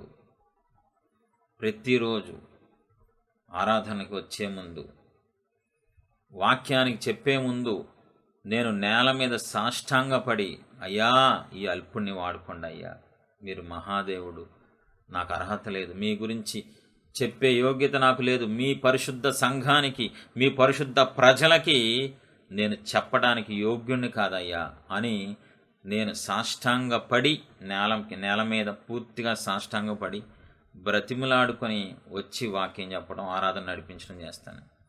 నాకు దేవుడు ఎవరో తెలుసు, నేనెవరినో నాకు తెలుసు, నేనెంత చెడిపోయానో నాకు తెలుసు, ఏ స్థితిలో ఉండగా దేవుడు నన్ను పిలుచుకున్నారో నాకు తెలుసు, ఆయన ఏం చేయగలరో నాకు తెలుసు, ఎంత గొప్ప దేవుడో నాకు కొద్దిగా తెలుసు. కాబట్టి నేను ఆయన ఎదుట సాష్టాంగపడతాను, ప్రతిరోజు సాష్టాంగపడతాను. వారానికి ఒకసారో, నెలకోసారో, సంవత్సరానికి ఒకసారి కాదు సుమా, ప్రతిరోజు సాష్టాంగ పడకుండా ఒకరోజు కూడా ఉండదండి. ఎందుకని? నేనెవరినో నాకు తెలుసు, ఆయన ఎవరో నాకు తెలుసు. మరి నిన్ను అడుగుతున్నాను తమ్ముడా, చెల్లి, దేవుడు ఎవరో నీకు తెలుసా? నువ్వెవరో నీకు తెలుసా? నువ్వెవరో నీకు తెలిసినప్పుడు, నువ్వెంత పాపివో నీకు తెలిసినప్పుడు, నువ్వెంత దుఃఖపెట్టావో దేవుడు నీకు తెలిసినప్పుడు, దేవుణ్ణి నువ్వెంత దుఃఖపెట్టావో నీకు తెలిసినప్పుడు తగ్గించుకుంటావు. ఆయన ఎవరో తెలిసినప్పుడు ఆయన ఎదుట వణుకుతావు నువ్వు. ఆలోచించండి ఒక్కసారి. ఎలా పడితే అలా మాట్లాడుతున్నాడు పరిసేయుడు, ఇష్టం వచ్చినట్టు ప్రేలాపిస్తున్నాడు. అయ్యా తెలుసా, వాళ్ళలాగా లేను తయ్యా, ఇలాగా లేను, అలా లేను, ఇలా లేను, పిచ్చగా మహాదేవుని ఎదుట, అత్యున్నత సింహాసనం మీద ఆశీనుడై ఉన్న దేవుని ఎదుట మాట్లాడుతున్నాడు. సరే చూద్దాం, ఆదికాండం 18:27. అందుకు అబ్రహాము, ఇదిగో ధూళియు బూడిదయ్యునైన నేను ప్రభువుతో మాట్లాడ తెగించుచున్నాను. ఏంటండి బాబు, అబ్రహాం అండి, దేవుని స్వరం విన్న అబ్రహాము, దేవుని స్వరం విని దేవుడి మార్గంలో నడుస్తూ దేవుని చేత నడిపించబడుతూ శబాష్ అనుకున్న అబ్రహాము దేవుడితో ఎలా మాట్లాడుతున్నాడు తెలుసా? అయ్యా ధూళి, ఇదిగో ధూళయ్యా, నేను ధూళినయ్యా, బూడిదనయ్యా, నేను ప్రభువుతో మాట్లాడ తెగిస్తున్నాను. అబ్రహాం ఎవరో తెలుసు, దేవుడు ఎవరో తెలుసు. అందుకే ప్రార్థనలో అలా ఉంటుంది అబ్రహాం డైలాగులు. ఈ పరిసైడు గారికి ఏం తెలియదు దేవుడి గురించి, ఆయన గురించి, అందుకనే ఇష్టం వచ్చినట్టు ప్రేలాపిస్తూ ఉంటాడు. అబ్రహాంకి దేవుడు ఎంత గొప్ప దేవుడో తెలుసు. అందుకే నేను బూడిదయ్యా, మీ ముందు నేను ఏ పాట ఉన్నయ్యా. మామూలుగా ఎలాంటి వాడండి అబ్రహాము? కోటీశ్వరుడు, శ్రీమంతుడు, పనోళ్ళు ఉన్నారు, గొప్ప లేదంటే గొప్ప పొజిషన్లో ఉన్న వ్యక్తి అండి అబ్రహాము. కోటీశ్వరుడు అండి. 318 మంది వ్యక్తులు ఇంట అలవర్చబడిన వాళ్ళు ఉన్నారంట. అంటే ఇంకెంతమంది ఉన్నారో మిగతా ఇంట్లో. అరే బహుధనవంతుడండి. ఎలా మాట్లాడుతున్నారు సార్ దేవుని ఎదుట? మామూలుగా బయట ధనవంతుడు, బయట యజమాని, బయట గొప్పోడు, కానీ దేవుని ఎదుట ప్రార్థన వచ్చేటప్పటికి అయ్యా ధూళినయ్యా నేను, అయ్యా ధూళి, బూడిదంటండి బాబు. బూడిదనే మాట ఎవడన్నా ఎత్తుతాడు అసలు? బూడిద గురించి ఎవడన్నా మాట్లాడతాడా? బూడిదతో పోల్చుకుంటున్నాడండి అబ్రహాం. అదే ఎందుకని? అబ్రహాముకి దేవుడు ఎవరో తెలుసు. ఈరోజు ప్రార్థన చేసే వాళ్ళకి దేవుడు ఎవరో తెలీదు. మహారోషంగా దేవుడు హేట్ మన కొడితే 6 నెలలు మంచం ఎక్కుతారని తెలిస్తే దేవుణ్ణి ప్రశ్నిస్తారా? దేవుణ్ణి శోధిస్తే, దేవుణ్ణి ప్రశ్నిస్తే దెయ్యాల పాలవుతారని తెలిస్తే దేవుని ప్రశ్నిస్తారా? తెలీదు. తెలియక ఇష్టం వచ్చినట్టు నాశనం అయిపోతున్నారు కొంతమంది క్రైస్తవులు. తెలిస్తే దేవుడి జోలికి వెళ్ళరండి. యోబు తన భార్యత చదవండి ఒకసారి, చదువు యోబులో 2:3 యోబు 2:9. అతని భార్య వచ్చి, నీవింకను యథార్థతను వదలక ఎందువా? దేవుని దూషించి మరణం కమ్మనేను. దేవుణ్ణి దూషించి మరణం కమ్ము, చచ్చిపో నువ్వు. దేవుణ్ణి దూషిస్తే చచ్చిపోతావు కదా, చచ్చిపో. చూడండి అసలు ఆ మాట. దేవుణ్ణి ఈరోజు ఇష్టం వచ్చినట్టు పొద్దున దూషించడం, మధ్యాహ్నం ఆయాసపడటం, సాయంకాలం ప్రార్థన చేయటం కన్నీటితో. ఏంటది? దాన్ని కూడా ప్రార్థన అంటారా? దేవుడు రోజంతా స్కాన్ చేయరా? రోజంతా చూడరా? ఏముంటుంది కీర్తనలో? నా మాట మీకు తెలుసు, నా ఆలోచన మీకు తెలుసు, అన్నీ మీకు తెలుసు. మీరు నన్ను పరిశీలిస్తున్నారు, మీరు నన్ను గమనిస్తున్నారు అంటున్నాడు భక్తుడు. ప్రార్థన చేసేవాళ్ళు ఎలా ఉండాలి? దేవుని యందు భయభక్తులు కలిగి ఉండాలి, తగ్గించుకొని ఉండాలి, దేవుడి పట్ల ప్రేమ కలిగి ఉండాలి, కృతజ్ఞత కలిగి ఉండాలి. దేవుడి మీద ఆయాసపడుతూ, దేవుడిని సొనుగుతూ, దేవుడిని ప్రశ్నిస్తూ, దేవుడిని శోధిస్తూ, మళ్ళీ మధ్యలో మధ్యాహ్నం సాయంకాలం తగుదునమ్మా తల్లి అని చెప్పి వెళ్ళి దేవుడి సన్నిధిలో కూర్చుని ప్రార్థన చేస్తారా? అంటే దేవుడికి అయ్యే రోజు మొత్తం చేసి నీకు గుర్తు రావా దేవుడికి? ఎండీని పొద్దునంతా తిట్టేసి ఎంప్లాయీ సాయంకాలం ఎండీ క్యాబిన్లోకి వెళ్ళి సార్ సార్ సార్ సార్ ₹1,00,000 సహాయం చేయండి సార్ అంటే, ఏంట్రా పొద్దున నువ్వు తిట్టావుగా, నీ పక్కనోడు వచ్చి చెప్పాడు నాకు, నువ్వు నన్ను తిడుతున్నావు అంటకు పోతు నీ ఎదవనంట కదా. ఓరిని తెలిసిపోయిందా? ఇంకా నోరు మూసుకుని వెళ్ళిపోతాడు, ఇంకా అడగడు ₹1,00,000 సహాయం కోరుకోలేడు. ఎందుకని తెలిసిపోయిందిగా, పొద్దున తిట్టినవన్నీ ఎండీకి తెలిసిపోయింది. దేవుడికి తెలీదా? పొద్దున పూట నువ్వు ఆయాసపడేది, మధ్యాహ్నం పూట సొనిగేది, సాయంకాలం పక్కన వాళ్ళు ఎదురోళ్ళు చూసిన వాళ్ళు ఫోన్ చేసి ఎవడో ఏదో చెప్పంగానే నా దేవుడు నాకు చేయడు, ఇక అందరూ చేస్తున్నారు అని అనుకున్నవి దేవుడికి తెలీదా? ఇవన్నీ దేవుడు ప్రార్థనలో గుర్తు చేసుకోరా? ఎంతవరకు న్యాయం అండి? అబ్రహాము వణుకుతున్నాడండి. అబ్రహాము వణుకుతున్నాడు దేవుడి సన్నిధిలో ప్రార్థన చేసేటప్పుడు. అయ్యా అయ్యా అయ్యా బూడిదనయ్యా, అయ్యా ధూళినయ్యా, అయ్యా నేను ఏ పాటోడినయ్యా, నేను ఏ పాటోడిని? ఎవరో కోటీశ్వరుడు, గొప్ప వ్యక్తి, పెద్ద వయసులో ఉన్నవాడు. ఈరోజు నువ్వెలా ఉన్నావు? అబ్రహాం ఎలా ఉన్నాడు? నీ ప్రార్థన ఎలా ఉంది? అబ్రహాం ప్రార్థన ఎలా ఉంది? కీర్తనలు 2:11 భయభక్తులు కలిగి యెహోవాను సేవించుడి, గడగడ వణుకుచూ సంతోషించుడి. భయభక్తులు కలిగి యెహోవాను సేవించుడి. భయం లేకుండా చెయ్యొద్దో, సేవించొద్దో. భయం, దేవుడంటే ఒక భయం ఉండాలి, ఒక మంచి భయం ఉండాలి. ఆ భయంతోనే సేవించండి. గడగడ వణుకుచు సంతోషించండి. చదవలేదా? కీర్తనలు లేదా నీ పరిశుద్ధ గ్రంథంలో? చింపేశావా? ఉంటే చదువుకో. కీర్తనలు 33:19 యెహోవా దృష్టి ఆయన యందు భయభక్తులు గల వారి మీదను, ఆయన కృప కొరకు కనిపెట్టు వారి మీదను నిలుచుచున్నది. భయభక్తులు గల వారి మీదే ఉంటుంది ఆయన దృష్టి. ఎవడబడితే ఆడు దూషించి సొనిగి ఆయాసపడి ప్రశ్నించే వాళ్ళ మీద దేవుని కనుదృష్టి ఉండదు సుమా. మళ్ళీ చెప్తున్నాను, నీ మీద కనుదృష్టి ఉండాలంటే నువ్వు ఎప్పటికీ దేవుణ్ణి సొనకూడదు, దేవుని మీద ఆయాసపడకూడదు, దేవుణ్ణి ప్రశ్నించకూడదు. అలా చేస్తే నీ మీద ఎప్పటికీ దేవుని కనుదృష్టి ఉండదు ఉండదు ఉండదు. ఆయన యందు భయభక్తులు, భయము ప్లస్ భక్తి ఉండాలి. ప్రార్థన మాత్రమే కాదు, భయంతో నువ్వు ప్రార్థన చేయాలి. అమ్మో దేవుడు ఎలా పడతాను నేను ఉండకూడదు, అమ్మో దేవుడికి అన్నీ తెలిసిపోతాయి, జాగ్రత్తగా ఉండాలి. భయం కలిగిన భక్తి నువ్వు చేయగలిగితే అద్భుతంగా ఉంటుంది నీ జీవితం. కీర్తనలో 147:11 తన యందు భయభక్తులు గల వారి యందు, తన కృప కొరకు కనిపెట్టు వారి యందు యెహోవా ఆనందించువాడనై ఉన్నారు. తన యందు భయభక్తులు గలవారి యందు దేవుడు ఆనందిస్తారంట. భయం లేకుండా నువ్వు భక్తి చేస్తే దేవుడికి ఆనందం ఉండదు. భయముతో వణుకుచ్చు తగ్గించుకొని, అమ్మో ఆయన మహాదేవుడు, నేను మట్టి మనిషిని, అల్పుణ్ణి, నేను చిన్న వ్యక్తిని అని భయంతో తగ్గించుకొని నువ్వు ప్రార్థన చేస్తే, నువ్వు జీవిస్తే నిన్ను బట్టి దేవుడు ఆనందిస్తారంట. ఆయన నిన్ను బట్టి ఆనందించారా? కృపే కృప, కృప వెంబడి కృప వచ్చేస్తుంది. పరిసయుల్లో దేవుడంటే భయం లేదు, సుంకరిలో దేవుడంటే చచ్చే భయం ఉంది. మామూలు భయం కాదు, వణుకుతున్నాడంతే, గుండెలు బాదుకుంటున్నాడు. అమ్మో దేవుడు నా ఇంక చూస్తే నా బతికేమైపోద్ది, దేవుడు నన్ను పరిశీలిస్తే నేనేమైపోతాను బాబు అని సుంకరి వణుకుతున్నాడు. పరిసయుడికి ఏ భయం లేదు. పరిసయుడికి భయం లేకుండా ఏదో విర్రవీగి నుంచుంటున్నాడు. ఆలోచించండి, నువ్వు ఎలా ఉన్నావు? భయం ఉందా నీలో? దేవుని భయం ఉందా? దేవుడు నన్ను గమనిస్తున్నారు, నన్ను పరిశీలిస్తున్నారు, నా హృదయ ధ్యానం ఆయనకు తెలుసు, నా మాట తెలుసు. అమ్మో నేను ప్రార్థనలో కూర్చున్నప్పుడు నా జీవితం అంతా దేవుడు కనబడిద్దని భయం ఉందా నీకు? భయభక్తులు కలిగి ఉన్నావా అని అడుగుతున్నాను. భయం కలిగి ప్రార్థన చేస్తున్నావా? భయం లేకుండా ఇష్టం వచ్చినట్టు ప్రేలాపిస్తున్నావా ప్రార్థనలో? ఆలోచించు ఒకసారి. తర్వాత స్టెప్ ముందుకెళ్తే మనం, పరిసయుడు తనలో పాపాన్ని చూసుకోవట్లేదు, వేరే వాళ్ళల్లో పాపాన్ని చూస్తున్నాడు. సుంకరి వేరే వాళ్ళలో పాపాన్ని చూడట్లేదు, కేవలం తనలో పాపాన్ని చూసుకొని పాపినైన నన్ను కరుణించమని అంటున్నాడు. ఇద్దరికి ఎంత తేడా ఉంది! ఇద్దరు ప్రార్థనా పరులే, ఇద్దరు ఒకే దేవాలయంలో ఉన్నారు, ఇద్దరు దేవుళ్ళలోనే ఉన్నారు. కానీ పరిసయుడు చూపంతా వేరే వాళ్ళ మీద ఉంది, సుంకరి చూపు తన మీద తనకుంది. నీ వైపు నీ భక్తి ఎలా ఉంది? నీ ప్రార్థన ఎలా ఉంది? ఆలోచించు ఒకసారి. వాళ్ళు సరిగ్గా ఉండట్లేదు, వీళ్ళు వాక్యానుసారంగా ఉండట్లేదు, మా పాస్టర్ గారు ఉండట్లేదు. నువ్వెవరవి తీర్పు తీర్చడానికి? నీకేం సంబంధం ఉంది? నీ ఏడుపేదో నువ్వు ఏడవచ్చు కదా.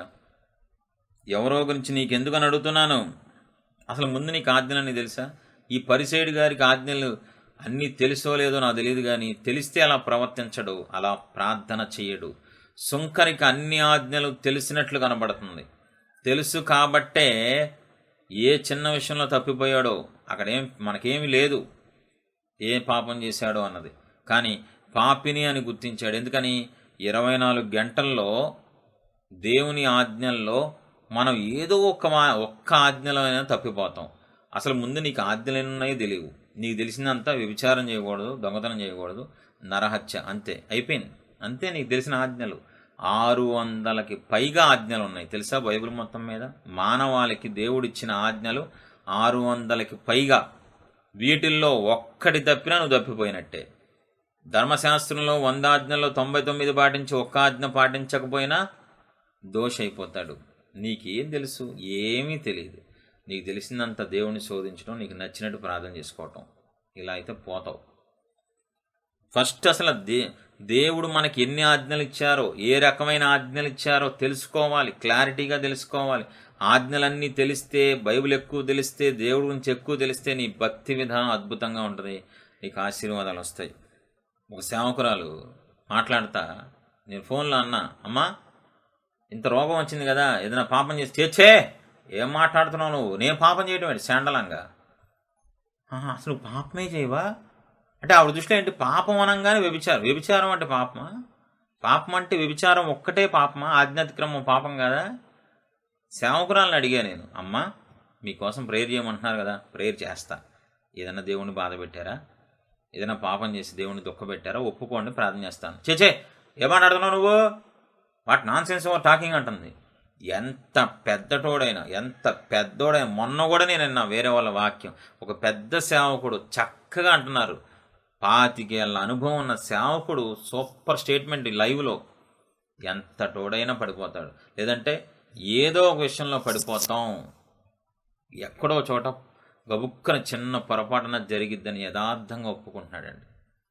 ఇంకొక సేవకుడు అన్నాడు, ఆయన గొప్ప అనుభవం ఉన్నాడు, మనం ఇంకా మహిమ శరీరాన్ని దాల్చుకోలేదు, మట్టి శరీరంతో ఉన్నాం కాబట్టి ఎక్కడో చోట పడిపోతాం, కానీ వెమ్మటే సరి చేసుకోవాలి మనం.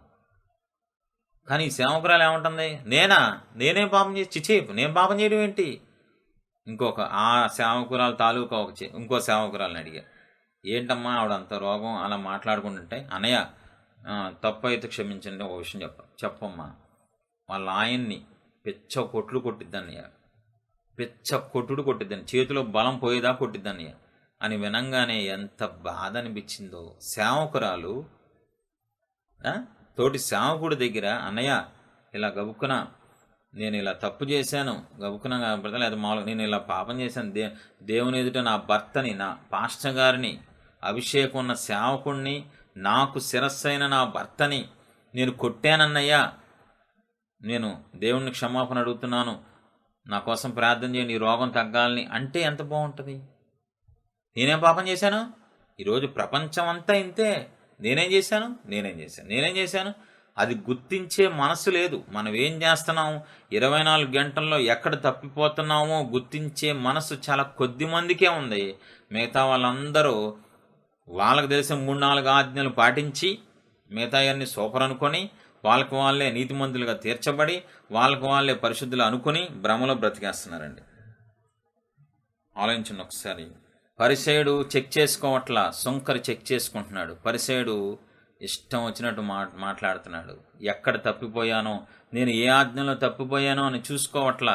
పరిసయ్యుడికి తెలియని విషయం ఒకటి ఉంది, నేను నరహత్య చేయలేదు, నేను దొంగతనం చేయలేదు, నేను అన్యాయస్తుని కాదు, ఇంతవరకు బాగానే ఉంది, సూపర్, ఇవన్నీ చేయలేదు. కానీ వేరే వాళ్ళ గురించి ఎత్తకూడదు, వేరే వాళ్ళ మీద తీర్పు తీర్చకూడదని ఆజ్ఞలో ఫెయిల్ అయిపోయాడు. నిన్ను వాళ్ళ నీ పొరుగు అని ప్రేమించమని ఆజ్ఞలో పరిసయ్యుడు ఫెయిల్ అయిపోయాడు. అందుకే అలా దారుణంగా మాట్లాడుతున్నాడు వేరే వాళ్ళ గురించి. కాబట్టి కొన్ని ఆజ్ఞల్లో ఫెయిల్ అయిపోయాడు, అది గుర్తు చేసుకోవట్ల పరిసయ్యుడు. కానీ సుంకరి 24 గంటలు ఎక్కడో చోట పడిపోయి ఉంటాడు, అది గుర్తు చేసుకొని గొప్పగా చూస్తూ, అయ్యో నేను దేవుని బిడ్డనయ్యుండి పడిపోయానే, అయ్యో నేను పాపం చేశానే అని గుండెలు బాదుకుంటున్నాడు. అది నీకు ఆ మనసు ఉండాలి. 24 గంటలు నువ్వు ఎక్కడ పడిపోయావో మాట ద్వారా, చూపు ద్వారా, ఆలోచన ద్వారా అది గుర్తు చేసుకొని దేవుని సన్నిధిలో ప్రార్థన చేసేటప్పుడు, నన్ను క్షమించండి అయ్యా, ఈరోజు నేను పడిపోయాను, నా మాట ద్వారా, నా ఆలోచన ద్వారా పడిపోయానయ్యా, నేను పాపినయ్యా. పాపి అంటే ఏదో కాదు, దేవుడు మనకిచ్చిన ఆజ్ఞల్లో ఒకటి ఫెయిల్ అయినా పాపితో సమానం. ఆ పాపి అని గుర్తించినప్పుడు దేవుని కనికరం వస్తుంది. పాపి అని తగ్గించుకున్నప్పుడు దేవుని కనికరం ఆ వ్యక్తి మీదకి వచ్చేస్తుంది. ఆలోచించండి ఒకసారి. నువ్వు పాపిగా చూసుకుంటున్నావా, ఏదో 10 ఆజ్ఞలు 20 ఆజ్ఞలు పాటించి 600లో మిగతా అన్నీ ఎగరగొట్టేసి నేను కాబట్టి అని కాళ్ళు ఎగరేసుకుంటున్నావా? ప్రార్థనలో చెక్ చేసుకో. మీకు విషయం చెప్పనా, ఇవన్నీ ఎవడైనా మానేస్తాడండి. కొద్దిగా భక్తిలో ఎదిగినోడు వ్యభిచారం మానేస్తాడు, దొంగతనం మానేస్తాడు, సినిమాలు ఇవి మానేస్తారు. కానీ మెయిన్ ఆజ్ఞలు కొన్ని ఉన్నాయి తెలుసా? నీ దేవుణ్ణి ప్రేమించాలి. ఎలా ప్రేమించాలి తెలుసా? నీ పూర్ణ హృదయముతో, నీ పూర్ణ ఆత్మతో, నీ పూర్ణ వివేకంతో, నీ పూర్ణ బలముతో ప్రేమించాలి. ఆ ఆజ్ఞ అంత చిన్నది కాదు. కాబట్టి అటువంటి ఆజ్ఞలు ఎదురుగుండబెట్టుకోండి. నిన్ను వలె నీ పొరుగు వాడిని ప్రేమించాలి. ఎవరిని నువ్వు రోజు మొత్తం మీద తిట్టకూడదు, మనసులో కూడా ఆయాసపడకూడదు, ఎవరిని తక్కువగా ఆలోచించకూడదు. అది అంత చిన్న ఆజ్ఞలు కాదు. నీ ఇష్టం వచ్చినట్టు ఏదో 3-4 మానేసి, 3-4 వ్యసనాలు మానేసి దాన్నే ఆకాశం అంత గొప్పగా చూసుకొని నీకు నువ్వే నీతిమంతుడిగా తీర్చుకున్నావు అనుకో, పోతావు అనవసరంగా. నీకు అర్థమవుతుంది అనుకుంటున్నా. ముందు ఆజ్ఞలు ఎన్ని రకాలు, ఆజ్ఞలు ఏమేంటి అని నీకు పూర్తిగా తెలిస్తే నువ్వు తప్పిపోయావో లేదో నీకు తెలుస్తుంది. అసలు ఆజ్ఞలు నీకు తెలియలేదనుకో, నీ దృష్టిలో నువ్వే గొప్పవాడివి, నువ్వే అబ్రహాము, నువ్వే యోసేపు, ఫెయిల్ అయిపోతావు, భక్తిలో పడిపోతావు అనవసరంగా. సాతానుగాడు ఒకడు ఉన్నాడు ఎదవ, ఆడు అనవసరంగా నిన్ను మోసం చేసి చెడగొట్టి పాడు చేస్తాడు. నువ్వు పాపి అని తెలిసినప్పుడు నీ ప్రార్థన వేరుగా ఉంటుంది, నువ్వు పాపివి కాదు అన్నప్పుడు నీ ప్రార్థన వేరుగా ఉంటుంది. దానికి భూమికి ఆకాశం అంత ఎలా ఉంటుంది. సుంకరి పాపి అని గుర్తించాడు కాబట్టి గుండెలు బాదుకుంటున్నాడు. పరిసయ్యుడు పాపి అని గుర్తించలేదు కాబట్టి గుండెలు బాదుకోవట్లేదు. అర్థమవుతుంది అనుకుంటున్నా. నువ్వు ఒకవేళ జ్ఞానం లేదనుకో, ఎన్ని ఆజ్ఞలు ఉన్నాయో అవన్నీ నాకు తెలియట్లేదంటే అడిగి దేవుడిని అడిగి పొందుకో. ప్రభువా మీ ఆజ్ఞలన్నీ నాకు అర్థమయ్యేటట్టు చెప్పండి, నాకు బాగా క్లారిటీగా తెలుసుకునే కృప ఇవ్వండి ప్రభు అని అడిగితే దేవునికి సహాయం చేస్తారు. మనం ముగించేసుకుందాం. పరిసయ్యుడు ప్రార్థనలో చెప్తున్నాడు, సుంకరి ప్రార్థనలో వేడుకుంటున్నాడు. పరిసయ్యుడు ప్రార్థన చూడండి ఎలా ఉందో, సుంకరి ప్రార్థన చూడండి. పరిసయ్యుడు అడుగుతున్నాడు, చెప్తున్నాడు. సుంకరి పాపినైనా నన్ను కరుణించండి అయ్యా, ప్లీజ్ అయ్యా అని వేడుకుంటున్నాడు. నీ ప్రార్థనలో అడగటం ఉందా, వేడుకోవటం ఉందా? నువ్వు రోజు చేసే ప్రార్థనలో అడుగుతున్నావా, వేడుకుంటున్నావా? వేడుకోవాలి. పెద్ద పెద్ద భక్తులే వేడుకున్నారు. నువ్వెంత నేనెంత, మనందరం వేడుకోవాలి. సేవకులైనా ఎవరైనా సరే, పరిచారకులైనా వేడుకోవాలి. జీవితాంతం దేవుడి పాలన దగ్గర మనం వేడుకోవడమే తప్ప అడగటం అనేది చేయకూడదు ఎప్పుడు. అంత సీన్ మనకు లేదు.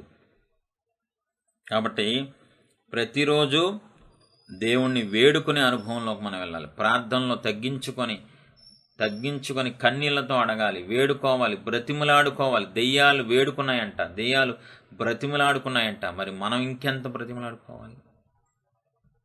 ఆలోచించండి ఒకసారి. చివరికి చూస్తే ఎవరి ప్రార్థన దేవుడికి నచ్చింది? సుంకరి ప్రార్థన దేవుడికి నచ్చి, సుంకరంట నీతిమంతుడుగా మాట చదివి ముగించుకుందాం.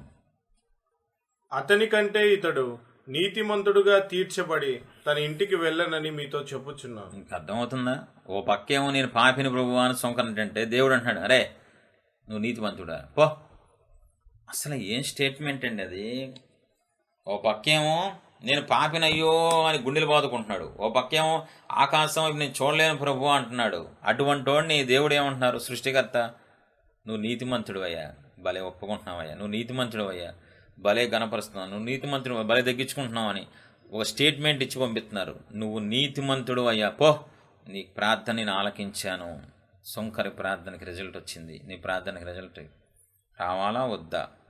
ఇంతకాలం ప్రార్థనకు వచ్చిందా? ఎందుకని ఇష్టం వచ్చినట్టు చేసావు, సొనిగావు, గొనిగావు, ఆయాసపడ్డావు, ప్రశ్నించావు, ప్రార్థనలో నీకు నచ్చినట్లు చేసావు, అందుకే నీ ప్రార్థనకి రిజల్ట్ రాలా. కానీ సుంకరి ప్రార్థన అద్భుతంగా దేవుడే మెచ్చుకొని నీతిమంతుడిగా తీర్చేశారంట. ఆ సుంకరిని నీతిమంతుడిగా తీర్చబడి ఇంటికి వెళ్ళాడంట. బాబా, మనం దేవుని పాదాల దగ్గర వేడుకోవాలి, ఒప్పుకోవాలి, విడిచిపెట్టాలి, పశ్చాత్తాపడాలి, దేవుణ్ణి మహిమపరచాలి, హెచ్చించాలి. ప్రార్థనలు ఇవన్నీ ఉన్నట్లయితే మనం కూడా నీతిమంతులుగా తీర్చబడతాము. నీ ప్రార్థన ముగించిన తర్వాత దేవుని దృష్టిలో నువ్వు నీతిమంతుడుగా ఉన్నావా లేక నీచుడుగా ఉన్నావా చెక్ చేసుకో ఒకసారి. ఒక అరగంటో గంటో 2 గంటలో నువ్వు ప్రార్థన చేస్తావు. ఆ ప్రార్థన చేసిన తర్వాత నీ దృష్టిలో కాదు, దేవుని దృష్టిలో నువ్వు ఎలా ఉన్నావు చెక్ చేసుకో. దేవుని దృష్టికి నువ్వు ఎలా ఉన్నావు? నీతిమంతుడుగా ఉన్నావా లేక నీచుడుగా? ఇదేం ప్రార్థన రా బాబు, ఇంత దరిద్రంగా కూడా చేస్తారా నా సన్నిధిలో? భయం లేకుండా, భక్తి లేకుండా, ప్రేమ లేకుండా, కృతజ్ఞత లేకుండా అని దేవుడు నిన్ను బట్టి, నీ ప్రార్థన బట్టి అసహించుకుంటున్నారేమో చెక్ చేసుకో ఒకసారి. ఎందుకు మనకు అవమానం పెట్టారు? మనం నేర్చుకోవాలని, మనం సరి చేసుకోవాలని, ఒకవేళ పరిసయుల్లాగా మనం ఉంటే మార్చుకోవాలనే మంచి ఉద్దేశంతో దేవుడు మనకి ఉపమానాన్ని ఏర్పాటు చేశారు. ఆలోచించి ఒక్కసారి ప్రార్థన చేసుకుందాం. అయ్యా, ఎంతకాలం నేను పరిసయుల్లాగా ప్రార్థించాను, వేరే వాళ్ళని మనసులో పెట్టుకొని ప్రార్థించాను, నన్ను నేను హెచ్చించుకుంటూ ప్రార్థన చేశాను. ఏనాడు సుంకర్లాగా ప్రార్థించలేదయ్యా. నన్ను నేను తగ్గించుకుంటూ మిమ్మల్ని హెచ్చిస్తూ మీ పరిశుద్ధతకు విలువనిస్తూ ఏనాడు నేను ప్రార్థన చేయలేదు ప్రభువా. అందుకే నా ప్రార్థన మీ సన్నిధికి చేరలేదయ్యా. మిమ్మల్ని సొనుగుతూ ప్రార్థించాను, మీ మీద ఆయాసపడుతూ నేను ప్రార్థన చేశాను. అందుకే నా ప్రార్థన బూడిదలో పోసిన పన్నీర్ అయిపోయింది ప్రభువా. ఎలా ఉంది నీ ప్రార్థన? పరిసయుడిలాగా ఉందా ఎంతకాలం నువ్వు చేసిన ప్రార్థన? సుంకరిలాగా ప్రార్థన ఉందా? సుంకర ప్రార్థన తెలుసా నీకు? అసలు ఎప్పుడన్నా తగ్గించుకున్నావా ప్రార్థనలో? ఎప్పుడైనా దేవుడిని మహిమపరిచావా? ఎప్పుడైనా గుండెలు బాదుకున్నావా దేవుడి సన్నిధిలో? నీ పాపాన్ని గుర్తించావా దేవుడి సన్నిధిలో?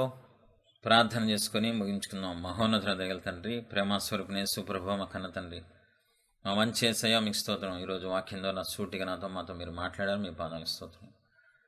ఇవన్నీ మా హృదయాల్లో భద్రపరుచుకుని వాక్యానుసారంగా జీవించే కృప నాకు మాకు దయచేయమని నజరేసే పరిశుద్ధమైన నామములో వేడుకుంటున్నాం పరమ తండ్రి. ఆమేన్.